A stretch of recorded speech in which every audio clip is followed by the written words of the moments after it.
عزیزانو ظاهر شاه ته جنت برین غواړم.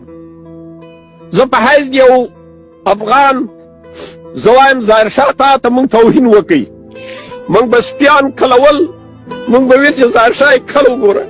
موږ ستا په قدر پوه نه سو، موږ پوه نه سو چې ته دونه یو پاک شخصیت وي.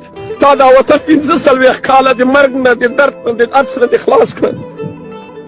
تا دا وطن کې سعادت راوړی، تا په 40 کاله هغه شیان جوړ کړي، موږ په دې 40 کالو کې ورانوي یې، موږ په دې 40 ورانو کې تباه کوي یې.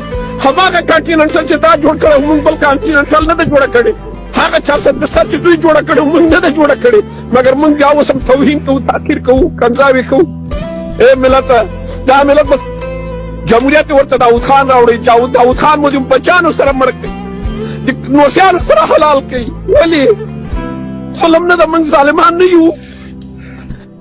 موږ به خدای وبخي، موږ به پیغمبر وبخي، موږ به خپل وجدان وبخي، والله کم وبخي. عزیزانو زه بیا هم وایم اوس دغو نه پاته ده، لیونیان خو شولو، خو وطنه جوړ نه سوې، سیال نه شوې، مورې بې عزته سوې. پنجابی نن زما او ستا په ناموس باندې په تورخم او په سپین بولدک کې په عزت باندې لوبې کوي.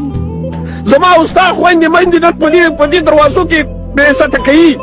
خو موږ لا هم د دې خپل قام د سیالولو دپاره، د دې خپل قام د یووالي دپاره، د دې خپل عزیزانو د یووالي دپاره لاس نه کوو. هر یو چې راپورته کېږي ټوپک پورته کوي، یو هم قلم نه پورته کوي، یو هم کتاب نه پورته کوي.